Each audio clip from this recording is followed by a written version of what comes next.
Thoughts on this fight, Shawn? I'm excited. I think it took me getting here to really get excited. It took me seeing Brock and just seeing his energy. There's so many components that can determine how a fight plays out, and I think the number one component that most people like is the unpredictability of a fight itself. And one thing that Brock said to me that's pretty alarming. He said he's known for being aggressive and starting fast. He doesn't want to do that. He wants to he said kind of start slower. I don't want to, because I'm putting words in his mouth, but this is what I figured out. He wants to start slower and kind of ride the wave and do like kind of react to Keith. That's not good. that's not a good game plan. And hopefully he sees this, because I'm not gonna just tell him. But Keith is so unpredictable, and so he can do so many different things. You're trying to get on his rhythm, and like that's literally what he wants you to do. So I really hope Brock sees that, and I don't know if he can make an adjustment based off of that. But um, that being said, I think it's a 60-40 fight. I think that Keith can control the range, the distance, the rhythm, the speed, the tempo, all that. Brock's got to put it on him, and Brock's got to really push his heart rate. And if he does that, I think that he could kind of pull this one out. But we'll see. Shawn, what do you think the keys to victory are for Brock Jarvis? I haven't seen a good jab from Brock. And as tall as he is, he needs a jab, especially against Keith. Keith uses this rhythm, and then he goes off of that rhythm and he starts to do different things. The jab really just stabilizes the opponent. That would be a key. He doesn't really have that jab. I think that to say three keys, maybe one would be aggressive. Continue to be yourself.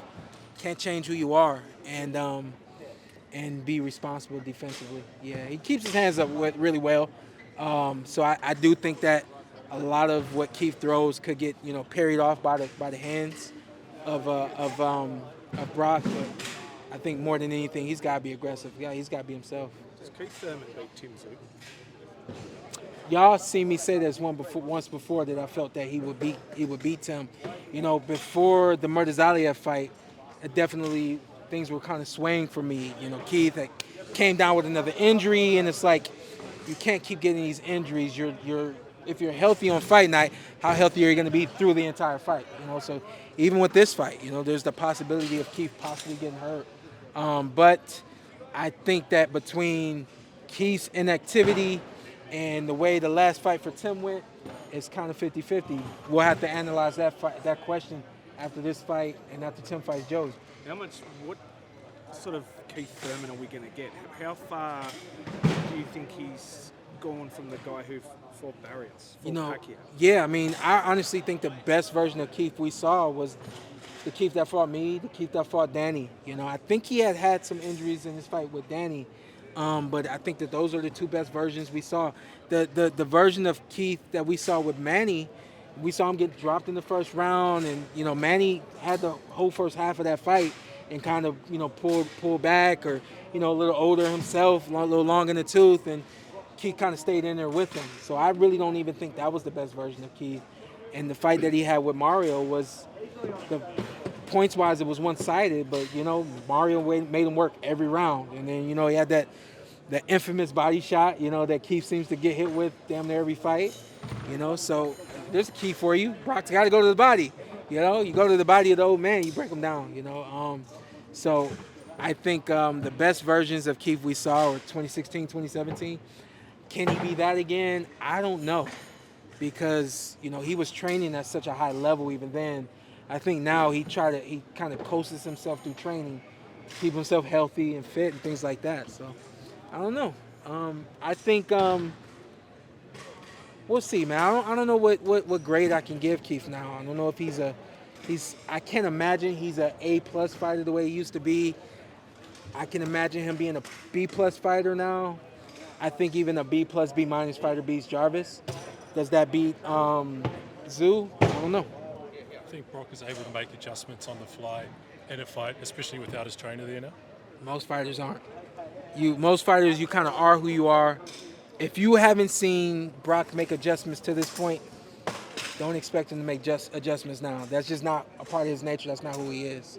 So I think I think that's a bad game plan to come in and kind of, we'll see what he's presenting us and we'll go from there. I don't like it. I don't like it. Shawn, you've been in there with Keith. Long time ago. We know him as obviously a really, really good boxer, Yeah. but he can crack, and a lot of people probably don't acknowledge that. Can you just talk about his power and even more so his delivery system of that power? Oh man, that's the kind of the key for Keith. It's his delivery. You know, he's always been kind of a wide puncher, and you know, with that wide punch, that wide technique, he brings his whole body into the rhythm and technique of the punch, which I think is. I saw Keith knocking guys out when we were 15, 16 years old. I mean, the power that he has is real. I think we saw it kind of fade away at 147 pounds. I think he, a lot like me, he just kind of became more of a boxer and more of a point fighter. I wasn't really trying to be a point fighter. I was trying to be fast. And I think now at 54, I think we'll see that power come back as it used to be. Yeah. Tszyu, Joey Spencer. Thoughts on that? Man, I think it's a fight that's right on time for both those guys. Joey's been out of the ring for a little while. I think he's had some quiet comeback fights. Great challenge. Those guys, they fight a lot alike. So it's a really good challenge for him. And I think that fight could kind of go like, not the Harrison fight. Who was that he fought? Mendoza fight. I think that one could kind of go like the Mendoza fight. You see him back here winking at me like he's the guy now all of a sudden. Yeah, I think it could kind of go like the Mendoza fight where, you know, they're on the same level, but Tim just kind of pulls away. We'll see.